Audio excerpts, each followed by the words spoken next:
I should have been asleep. By that hour, the convent was always silent, its long stone corridors cooled by the damp breath of the night. But the chapel had always been my refuge, and on that evening, I couldn't quiet my mind. My prayers during evening vespers had felt hollow, as though the words drifted up toward the vaulted ceiling and then came falling back down like dead leaves.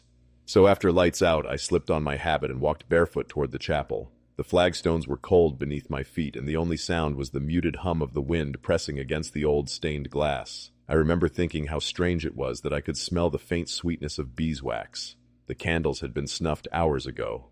The chapel door gave a soft groan as I pushed it open. Candlelight, faint, flickering, spilled across the aisle. I froze. We were never to leave candles burning unattended, but there it was, a single tall taper on the altar, its flame wavering as if in greeting. I stepped inside, my eyes adjusting to the soft light. That's when I saw her. She was kneeling in the front pew, head bowed, hands folded so still they could have been carved from marble. Her veil was the black of deep water, and her habit, I thought at first it was one of ours, but the fabric was heavier, older, the cut slightly unfamiliar. I opened my mouth to speak, to ask which sister she was, but the words stuck in my throat. Something was wrong. She didn't move, not even to breathe. But slowly, impossibly, her head turned, the body still rigid, facing forward, and her face came into view just enough for me to see the curve of a cheek, the hollow where her eye should have been, and something glistening in that darkness. The air turned colder. I could feel it brushing against my skin. And in that moment, the candle's flame leaned toward me, as if drawn to my breath, or hers. Wanted to step back. Every instinct told me to, but the air inside the chapel felt thick, almost clinging, as though if I moved too quickly I'd disturb something I wasn't meant to. Her head was still turned toward me, her veil sliding slightly so I could see more of that hollow eye. It wasn't empty, not truly. There was a wet, glistening darkness inside, the kind that seemed to drink in the candlelight instead of reflecting it. I forced myself to speak. "Sister?" My voice came out barely louder than a breath. She didn't answer. Her hands remained clasped tightly, knuckles pale, the tendons sharp beneath the skin. I told myself she must be deep in prayer. Maybe she hadn't heard me. But then, in the quiet, I heard the faintest sound. A breath that didn't sound quite right. Too slow.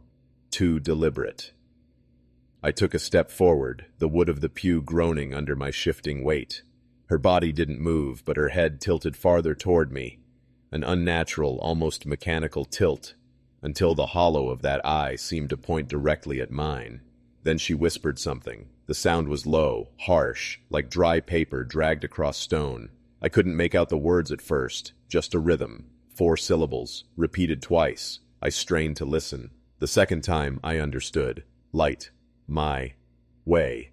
A chill prickled across my scalp. My gaze flicked to the candle on the altar, its flame bent again, as if responding to her voice, and then it elongated, stretching higher, the wax dripping in quick, unnatural rivulets down its base. The chapel's air seemed to pulse, warm then cold, like a breath passing over my skin. The shadows on the walls shifted, not in time with the candle's flicker, but in slow, deliberate movements. I couldn't breathe. My mouth went dry. I tried to step back, but my heel caught the edge of the pew, and the sound, that tiny clunk of wood, was deaf. Eaning in the stillness, and that was when she started to rise. She rose without using her hands. Her clasped fingers remained pressed together as her body lifted in one slow, seamless motion, as though the air itself had hoisted her upright. I wanted to scream, but my voice was locked somewhere deep inside my chest. Her head stayed tilted toward me, that hollow socket fixed on mine. I stumbled back into the aisle, my hands finding the edge of a pew for balance. The candle flame flared once more, not bright, but sharp, as though it had been pulled into a point, and then she simply turned away. Not with the jerky, unnatural movement from before, but fluidly, almost gracefully, like a woman moving toward an altar she had known her whole life. She stepped into the front pew and knelt again. No sound, no rustle of fabric, just presence. I didn't wait. I backed toward the door, my gaze never leaving her figure. Each step away felt heavier, as if the chapel didn't want to release me. When I finally reached the threshold, I glanced toward the candle one last time, but it was gone. The altar was bare, dark, and yet her silhouette remained exactly where I'd last seen it. I left the door half open, not daring to close it. The hallway outside felt almost too bright compared to the dim chapel. My breathing came fast now, shallow, as I pressed my back to the cool stone wall. I told myself I'd imagined it. Sleep deprivation, the mind playing tricks in the quiet hours. But in the days that followed, I avoided the chapel at night. I took my prayers with the others, never alone, never after dark. And yet, each time I passed that door, I swore I caught a faint trace of beeswax in the air. I never told the other sisters what I saw that night. Not then. I kept it folded away inside me, the way one hides a dangerous thought during confession, because somehow, deep down, I knew it wouldn't be the last time I saw her. The dormitory was a warmest place in the convent, though warm was a relative term. It was less about temperature and more about the weight of the air, thick with the faint scents of linen soap and the subtle musk of old wood beams. At night, that closeness made it feel safer somehow, the rows of narrow beds all filled with the steady, soft breathing of the sisters. I shared a space near the far wall, under a small arched window that rarely opened fully. The wind would push through the gap and rattle the iron latch, but I'd grown used to it. Nights were routine, prayers, lights out, quiet until morning bells. That evening had been ordinary enough. We'd worked in the garden during the afternoon, tending to the rosemary and sage, our hands stained with soil. Supper was simple, soup, bread, and silence, and by the time we reached Compline, I was heavy with fatigue. My mind floated somewhere between prayer and sleep when I finally lay down. The dormitory was nearly silent, save for the occasional rustle of fabric as someone shifted in bed. I closed my eyes, my body sinking into the thin mattress, the rough blanket pulled to my chin. At first, I thought the sound was part of a dream, the soft, measured rhythm of a voice. But then I realized my eyes were open, I was awake, and the voice was still there. It came from the space beside my bed, low and steady, each word flowing into the next. I couldn't make out the language at first, only that it carried a strange, almost melodic cadence. I held my breath, straining to listen. Latin, I thought. Some kind of prayer. The sisters never prayed aloud after lights out. It was a rule, one we all kept without question. And then, mid-verse, the voice paused. It spoke my name. Hearing your own name in the dark does something to you. It's like your body instantly forgets how to feel safe. The whisper was so close I could have sworn whoever spoke was leaning over me. My first instinct was to turn, to see which sister had wandered from her bed, but something in the tone stopped me. It wasn't warm or familiar. It was almost curious.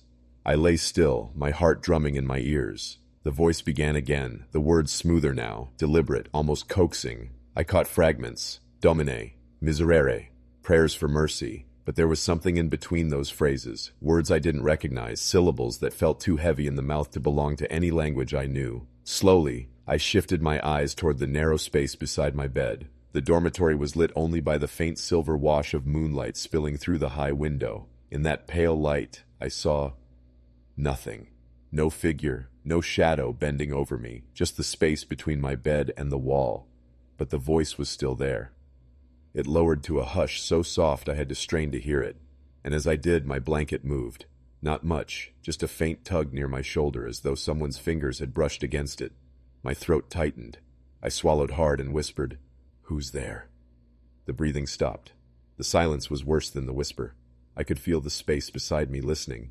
Then, as if from far away, the voice spoke again, louder this time, right at my ear. "Stay awake."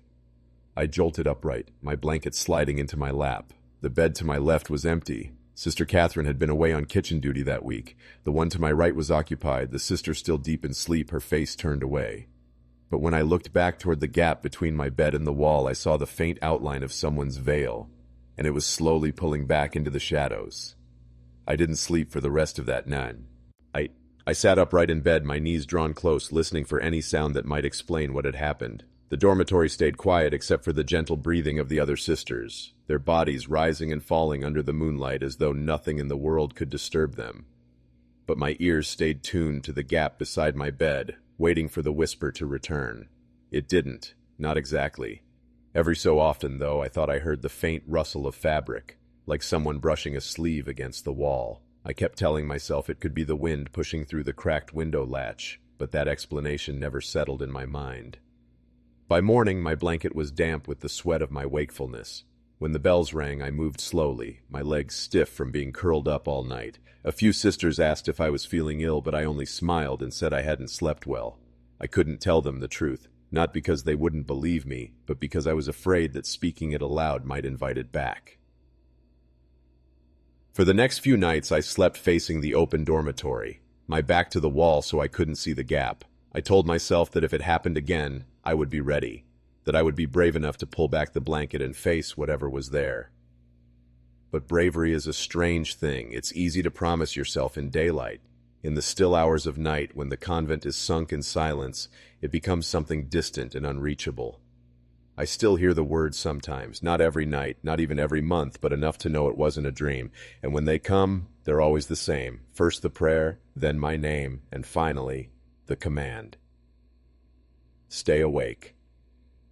And I do. The convent had an east wing that was rarely used. Its corridors were narrower, the ceilings lower, and the windows clouded with a layer of dust no one seemed in a hurry to clean. Most of the doors along that hall were kept locked. Storage rooms, archives, old cells no longer assigned to anyone. I never liked walking there alone. The air always felt cooler, and the silence seemed to cling, as though sound didn't travel the same way it did in the rest of the building. But one winter evening, the Mother Superior asked me to bring a tray of bread and broth to the farthest cell, the one at the very end of the east corridor. I almost told her she must have been mistaken. No one lived there. I knew that because I'd helped with the room assignments at the start of the season, and that door had been marked vacant. She only looked at me for a moment before saying very softly, "It's not a mistake." I didn't ask again. The tray was warm in my hands as I walked the length of the east wing, the faint steam from the broth curling into the cold air. The old boards creaked beneath my shoes, and the further I went, the more aware I became of the locked doors on either side, some with crucifixes above them, others with nothing but the tarnished iron handles. The last door was different. Its wood was darker, warped in places, and the iron latch was bound with a heavy, rusted lock. I balanced the tray on one hand and knocked gently. At first nothing, then a sound. A faint, deliberate scratching, slow, almost rhythmic. I stood there, my knuckles still against the wood, trying to decide if it was just an animal inside, a mouse maybe, but then the scratching stopped and a voice low and hoarse spoke from the other side. "Let me out." The voice wasn't loud, it didn't need to be. It slid through the narrow gaps in the wood as if the door itself had spoken. For a moment I wouldn't move. My fingers tightened on the tray until the edge of it dug into my palms. I thought I might have misheard, that my mind was making something out of the strange acoustics in the hall. But then it came again. "Let me out." The words were flat, without urgency, without pleading. Just certain. I swallowed hard and forced my voice to steady. "Sister, who's in there?" Silence. Then after a long pause, the faint sound of feet shifting across the floorboards on the other side. I lowered the tray onto the ground and stepped closer to the door, pressing my ear to the cool wood. The smell hit me first. Something stale, like damp linen left too long in a trunk, mixed with a faint metallic tang. The voice came again, softer now, as though leaning in to meet my ear. "Please, it's dark." My skin prickled. The east wing had no electricity, but no one had been assigned here in years. There was no reason for anyone to be inside. I took a small step back, my eyes scanning the iron lock. It was old but sturdy, the kind that couldn't be undone without the Mother Superior's key. I thought of fetching her, but the idea of leaving this door unattended while something spoke behind it made my stomach tighten. I whispered, "Who are you?" This time the answer was immediate. Not a name, not anything I expected. "I know you."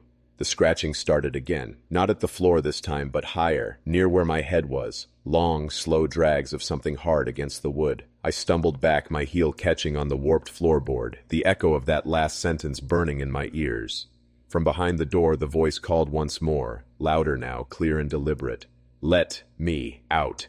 I left the tray on the floor and walked away without looking back. I didn't run. Running would have made too much noise, would have drawn too much attention. But every step away from that door felt heavier, as though the air itself resisted letting me go. By the time I reached the main hall, my hands were trembling so badly that I had to clasp them together just to hide it. I didn't tell anyone what I'd heard.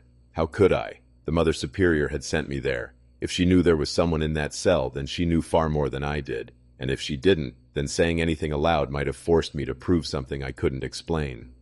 The next morning I asked one of the older sisters if anyone had been assigned to the East Wing. She gave me a strange look, her brow tightening before she said, "That wing hasn't housed anyone in over 30 years. I didn't ask again.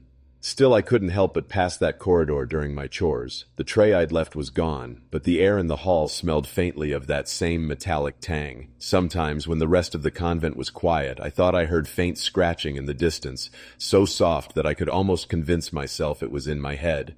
I began avoiding the East Wing entirely. I traded chores when I could, asked the younger sisters to fetch things from storage, and if anyone noticed my avoidance, they didn't mention it.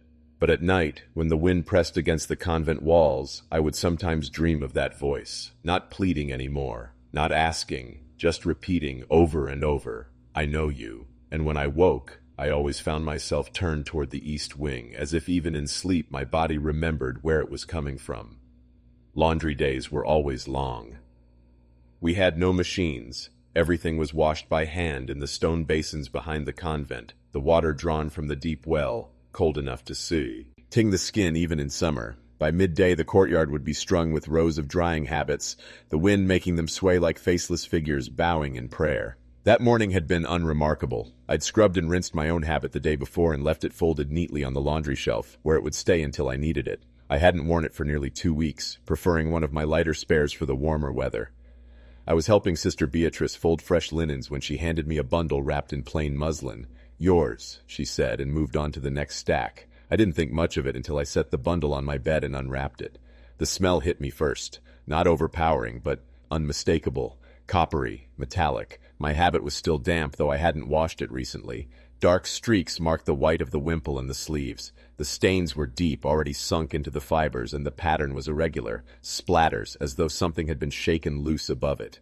I touched the fabric with my fingertips. The dampness clung, slightly tacky, and when I drew my hand back, my skin bore a faint red smear. The first thought that came to me was absurd, that perhaps one of the sisters had cut herself and bled on it by accident, but the smell was too strong, too fresh, for it to have happened earlier that morning. And besides, the streaks trailed downward, as though gravity had pulled them while the habit was being worn. But I hadn't worn it, not in days. From somewhere down the hall, the bell rang for sext, sharp and clear. I should have risen immediately, folded the habit back into the bundle, and joined the others. Instead, I just stared at it, my fingers pressing into the damp cloth, trying to decide if I should tell someone or burn it.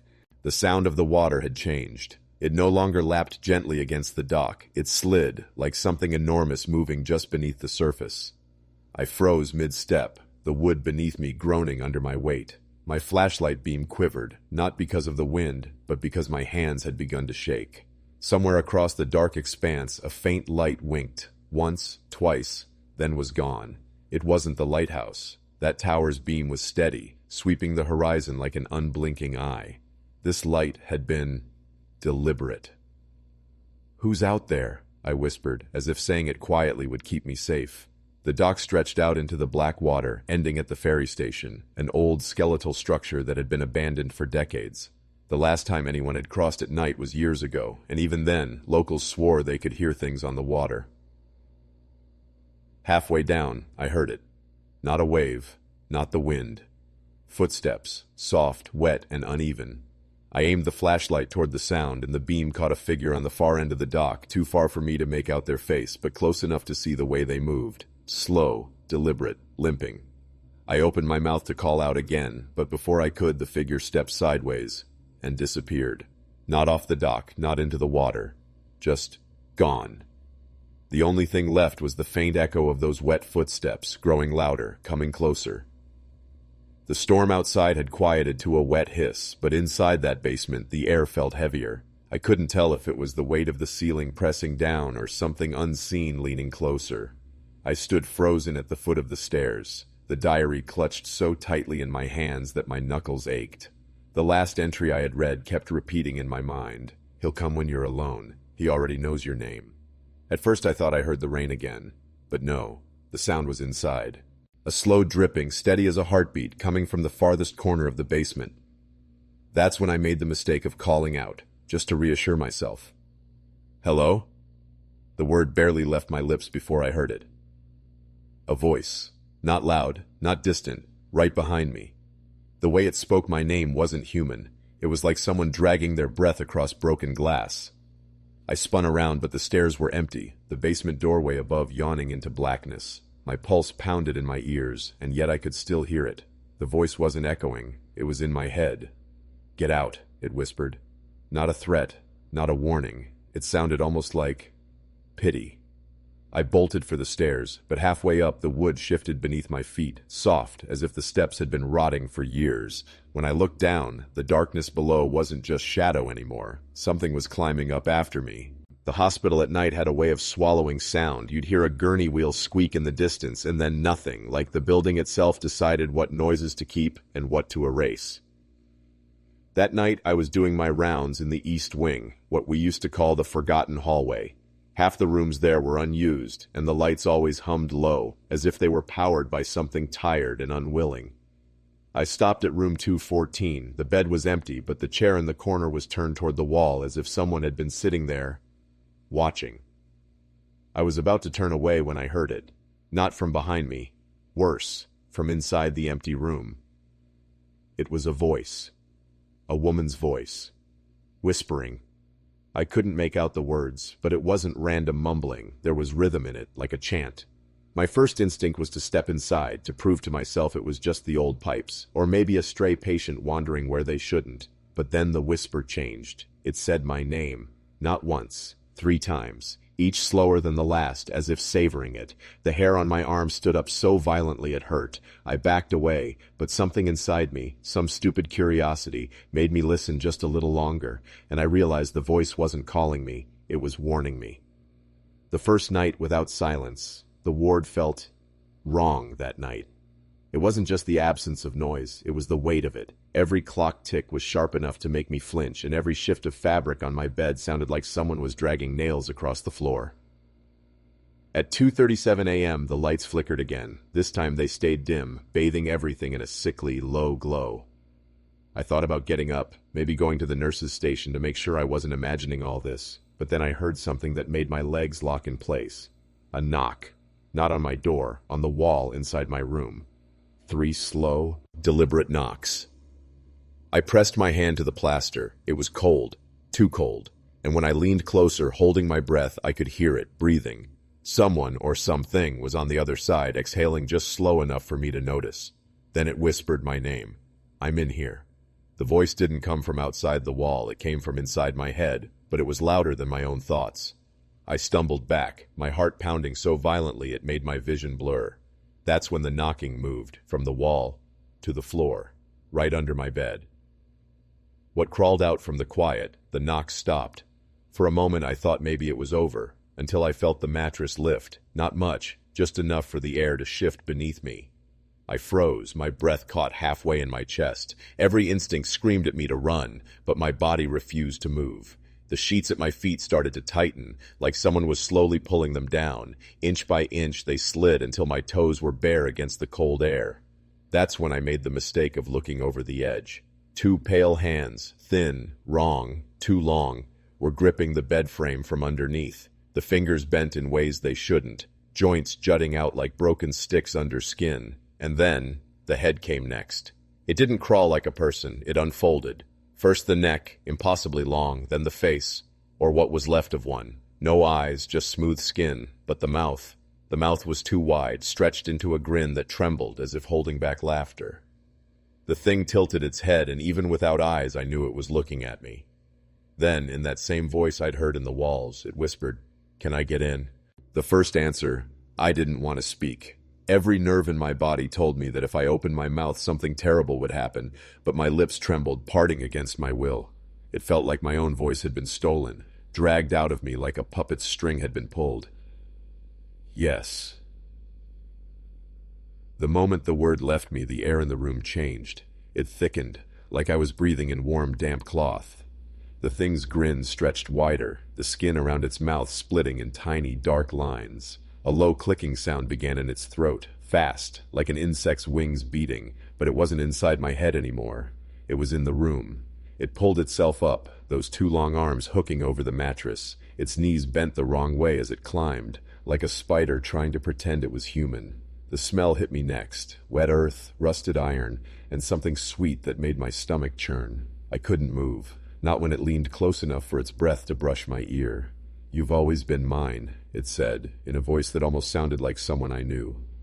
Its words sank into me, not like sound, but like hooks, tiny barbs sliding under the skin of my mind. I wanted to scream, but the air in my chest was heavy, unmoving. Then it touched me. Not a grab, not a strike, just a single, deliberate finger tracing down my cheek. Cold, damp, the texture of skin that had been buried for too long.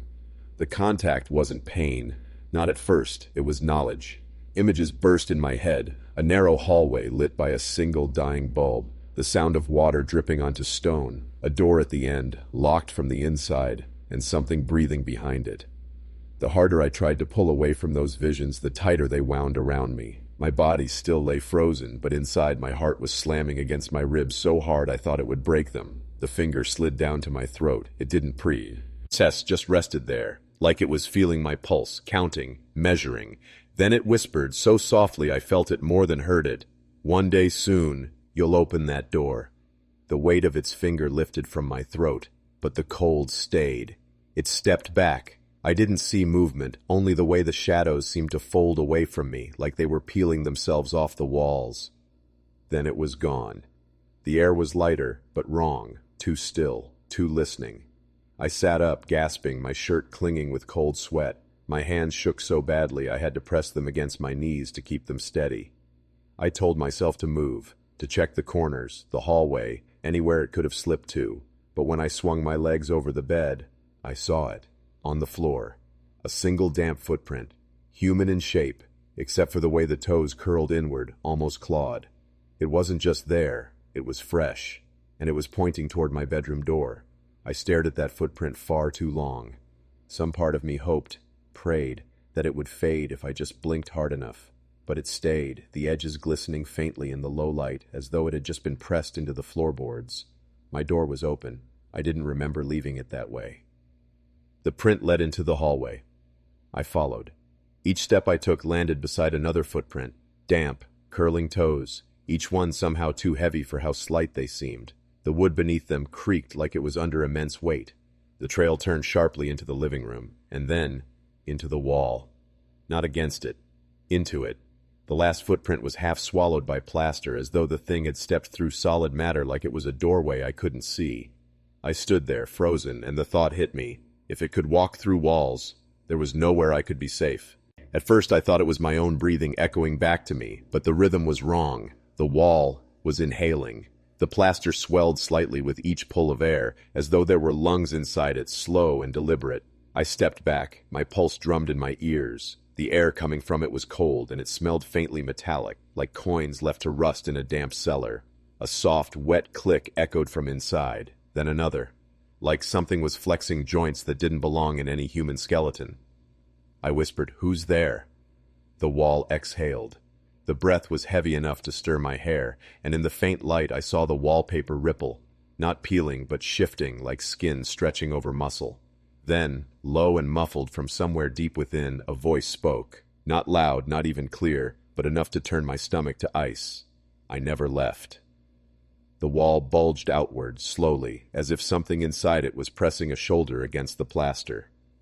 A faint crack appeared in the wallpaper, no wider than a hairline. From it leaked a thread of black moisture, sticky and tar-like. It dripped onto the floor with an almost relieved sound. A thick pat. Pat. Pat. Each drop leaving a small, spreading stain on the dusty boards. The bulge grew. It didn't tear through all at once. It rolled like a movement under skin. I realized, horrifyingly, that whatever was inside wasn't trying to escape. It was trying to fit through. The wall made a sound then, a deep, wet pop, and a fragment of plaster fell away. From the opening, pale, jointed fingers emerged. Too many joints. The nails were black, curled, and scraped faintly as they flexed against the air. The fingers didn't grab me. They didn't even reach far. They just rested on the edge of the hole, and the wall breathed again. And from that darkness, I saw it. Not eyes, but something worse. A faint, glistening curve of teeth. It smiled. The smile didn't vanish when the teeth moved. In fact, I wasn't even sure they were moving. But the voice came anyway. Low, close, and curling into the base of my skull like smoke. "It's cold in here." The words weren't spoken in the room. They were inside my head, damp and heavy, like someone whispering through a mouthful of water. I froze. Every instinct screamed that replying was a mistake, that even thinking back at it could give it a way in. But my throat betrayed me. I heard my own voice answer, except it wasn't me speaking. Then come out. The air in the attic thickened, not with heat, but with a kind of pressure, like I was standing underwater. The fingers on the wall flexed, nails scraping the plaster into fine dust. The smile widened. And then, "No, you come in." The second those words hit, my knees buckled, not from fear but from something pulling, not on my clothes, not on my skin, on me. It was like invisible fingers hooked into my ribs and tugged me forward, not enough to make me fall, just enough to remind me I could.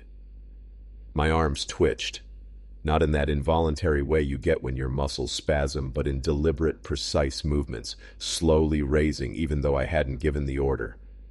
I wanted to scream, to slam them down, to run, but all I managed was one strangled animal sound halfway between a gasp and a sob. The smile was still there, watching, waiting. And then my right hand turned toward me, palm up, like it was offering something. But it was empty. "You've been holding it for me," the voice said, too close now. "I'll take it back." The air in the attic swelled, not wind, not movement, but a pressure, like the room was holding its breath. My own lungs fought for space. Every inhale scraped like glass. I staggered back toward the trapdoor, but my hands, my borrowed hands, stayed perfectly still in front of me, palms open as if they were presenting me to something unseen. The boards beneath my feet groaned, but not from my weight. They groaned in sequence. Left to right. Closer. Closer. The shadow at the far end of the attic, the one that had been clinging to the wall, peeled away. Not like a figure stepping forward, like the wall itself was detaching, folding into the shape of something vaguely human and vastly wrong. It crossed the attic without footsteps. Every object it passed, boxes, crates, my grandmother's old dresser, leaned toward it as if gravity had shifted. And then it stopped, inches from me. Its face, or where a face should have been, was smooth, but beneath the surface something was pressing against it, straining to get through. "You opened the door," it whispered, without a mouth. "You don't get to close it now." It reached for me without moving. One moment its arms were slack at its sides. The next, my own arms were lifting toward its chest. I tried to pull back, but the muscles didn't answer. They weren't mine anymore. Its smooth, shadowed head tilted slightly, curious, almost gentle, and my fingertips pressed against the cold surface where its heart should have been. That's when I felt it. Not a heartbeat, but a pull. Like the air inside my lungs, the heat from my skin, the memory of who I was, all being drawn out through my fingers. I heard voices, not from the attic, but from inside me, laughing, weeping, pleading. Some I recognized from childhood dreams. Others I knew I had never met in my life. The walls of the attic began to bend, curling inward like a paper set to flame. The single bare bulb overhead flickered once, twice, then burst, plunging everything into a thick, humming dark. In that dark it spoke again. "When you step past the threshold, you can't return." And then I realized the threshold wasn't the attic door. It was me. Something inside my chest gave way. Not a snap, more like a seam quietly tearing. I could see now, not with my eyes, but with whatever it had given me in place of sight. The attic was gone. In its place was a hallway that stretched endlessly in both directions, each wall lined with doors that breathed. Their surfaces swelled and sank like lungs, faint whispers seeping from behind them. The thing, the not me that now wore my movements, turned my body toward one of the doors. I tried to resist, but my feet slid across the floor as if pulled by threads. Every step left an echo that didn't match my pace. The echoes were ahead of me, as if something was walking first, and I was only following. When my hand reached the knob, I understood what threshold meant. If I opened it, the place I'd come from, my apartment, my street, my life, would seal behind me forever. I thought of turning back, but the dark in my head pulsed once, warm and persuasive. It felt like remembering a dream I'd loved but had forgotten, one I wanted to live in forever. I twisted the knob. The door opened, and there was no floor. Only a black drop filled with the glow of shapes moving far, far below. Shapes that moved exactly as I did but a few seconds before. Then I heard the thing's voice inside me. "Step forward. You've always belonged here." And my foot lifted. I woke up to silence. Not the kind of silence you get in the countryside where you can still hear the wind pushing through the trees or the distant call of a night bird. No, this was heavy silence, thick, almost physical, as though the air had been packed with something that pressed against my ears. My phone was dead. Not low battery dead, empty. Even though I'd left it charging overnight, the screen wouldn't even flicker. That's when I noticed something else. My clock wasn't ticking. I reached for the lamp. It didn't turn on. The bulb didn't even try to glow. I pulled my curtains open, expecting the pale light of early morning to come spilling in. Instead, the world outside was dim. Not night, not day. Just an endless shadow that flattened the shapes of houses and trees into silhouettes. And then, I heard it. Far away, from somewhere beyond the mist-covered fields, a bell began to toll. Slow, measured. Each ring spaced out like it was counting down to something. At first, I thought it might be from the old church in the village. But then I remembered. Our church had been boarded up for years. The bell tower was cracked, the rope cut. So, where was the sound coming from? I stepped onto my porch, shivering despite the air being still. Every house on my street looked abandoned. Windows dark, no signs of movement, no curtains twitching. And then I noticed the sound wasn't echoing the way a real bell should. It wasn't bouncing off buildings or trees. It was just there, inside the air itself, pressing into my bones. I wanted to go back inside, to shut the door, to pretend none of it was happening. But with every toll of that bell, my legs moved forward as if pulled by invisible strings. I didn't even lock my door. I just started walking toward the sound. The first thing I remember is the silence, not the ordinary kind that follows when a room empties or the power goes out. This was a weighty silence, heavy enough to press against my ears and make me dizzy, as if sound itself had been stolen from the air. I sat on the narrow bed, staring at the single window. Outside, the courtyard was swallowed in darkness, but I could feel movement, something pacing slowly, deliberately, just beyond sight. It was the same presence I had sensed since the incident 2 nights ago, the same shadow that always stopped right outside my door. But tonight, it wasn't stopping. The door rattled softly, the way an old lock trembles when metal scrapes against it. My breath caught. Then 3 deliberate knocks. Not urgent, not impatient, just a slow, mocking reminder that it knew I was here. I forced myself to whisper into the dark, "What do you want?" Silence again, but the air in the room shifted, as if something unseen had leaned closer, curious. That's when the smell hit me. Not rot, not damp. It was something stranger. A burnt metallic tang, like scorched hair and rust. My stomach churned. I knew that smell. I'd smelled it in the basement right before the diary's last page ended. And then came the voice. Low, broken, inside the room. "I've been waiting for you to remember." The problem was, I didn't know what I was supposed to remember. The wind outside howled like it was pulling at the edges of reality, rattling the warped window frames of the convent. Somewhere down the hall, a door slammed shut, hard enough to make the floorboards tremble beneath my shoes. Sister Beatrice's voice was low and urgent. "She's closer now. I can feel it." Her eyes darted toward the far end of the corridor where the gaslight flickered, threatening to die. I didn't ask who she was. I already knew. The shadows on the walls seemed longer than they should be, sliding forward as if the darkness itself had begun to crawl. The crucifix above the hallway door swayed gently, though there was no draft here. We walked in silence for a moment until Sister Agnes's voice broke through the quiet. She used to stand outside my cell every night, just breathing. I could feel my skin tighten, my heartbeat thundering in my ears. "What did you do?" I asked, not sure I wanted the answer. Agnes looked at me with a strange mixture of shame and fear. I prayed until my lips bled, but praying didn't help. The 3 of us stopped when the sound came again. Footsteps, slow, deliberate, heel to toe, the kind of walk someone takes when they want you to know they're coming. Beatrice took a step back. She doesn't like witnesses. I felt the air around us grow heavier, as if we were standing at the bottom of a deep, cold lake. My breath turned to mist in front of me, and then I saw her. At the very edge of the light, a woman in a torn black habit, skin the color of parchment, no eyes, just hollow pits, weeping something dark and wet. Her head tilted slowly to one side, her mouth curling into a grin too wide for a human face. She stepped forward, and every candle in the hall went out. The corridors felt wrong. Not empty, wrong.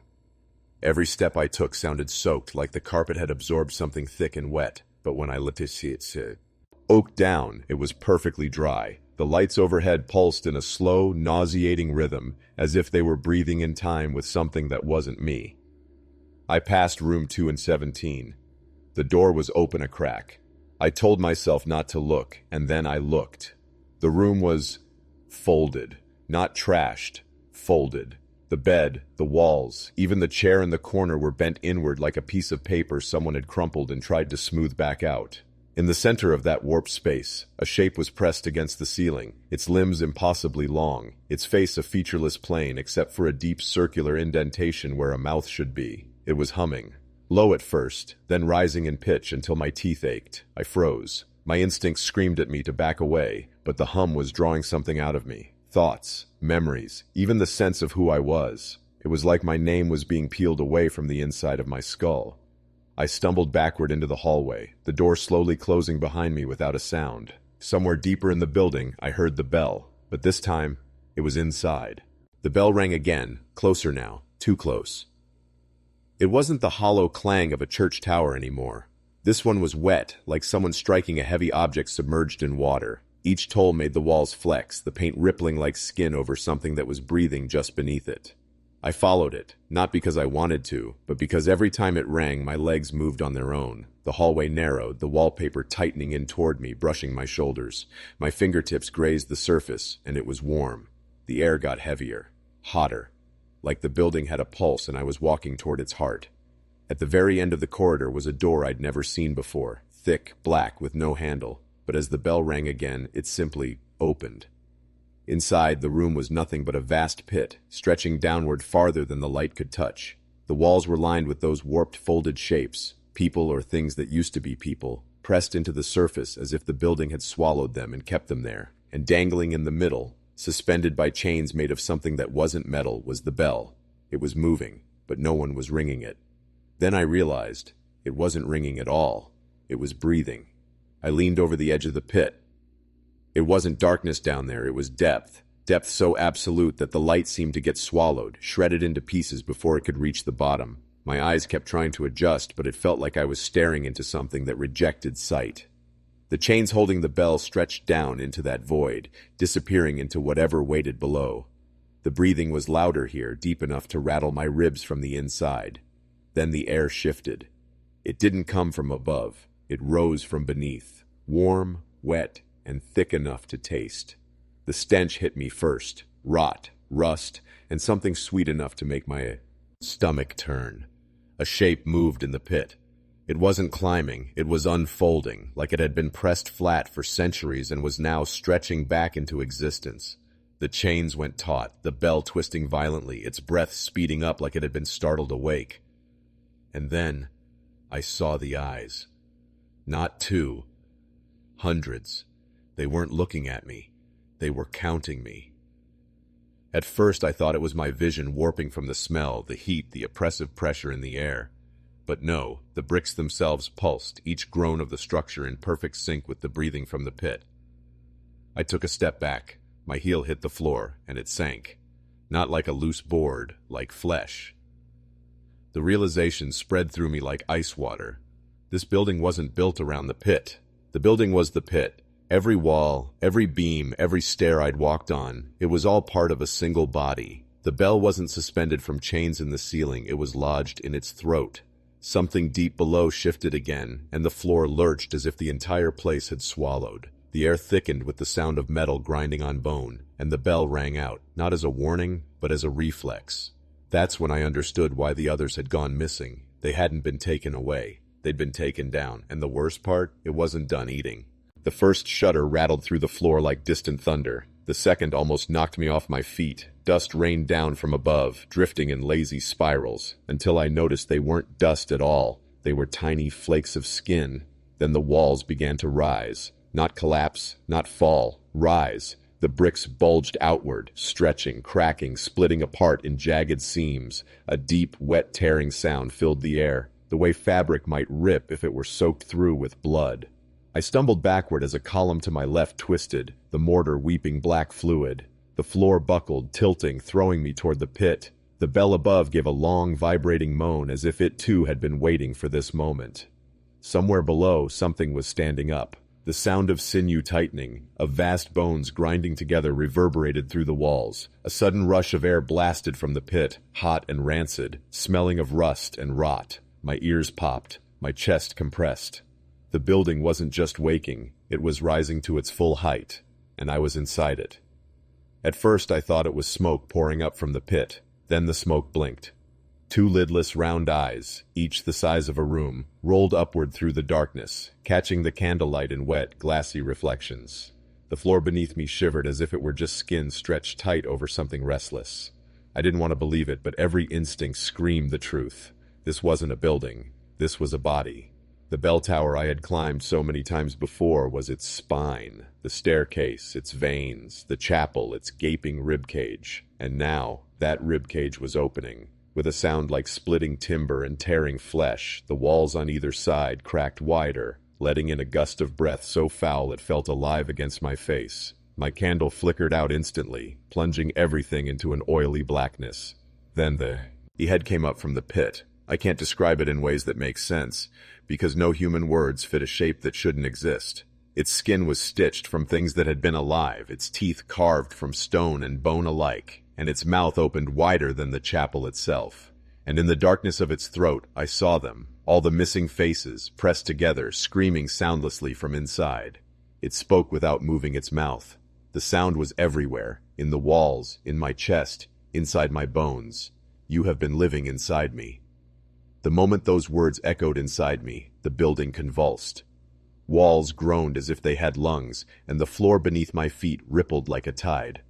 I ran, no, I fled, down the winding staircases, but every step felt heavier, as if the very air was thickening, pressing down on my chest. The hallways warped, stretching longer and narrower, and the doors slammed shut behind me with bone-rattling force. I could hear it breathing, laughing deep in the structure's core. The walls themselves seemed alive, closing in, the plaster cracking like skin tightening on a wound. At every corner I faced shadows that weren't shadows, limbs twisted and reaching, trying to pull me back into the body I'd been trapped inside for so long. I reached the attic hatch, the same place where it all began, but the door was no longer wood. It was flesh, pulsating and warm. I pounded, screamed, begged for it to open, but the building's grip only tightened. And then, as darkness began to swallow me whole, I realized the truth. There is no escape.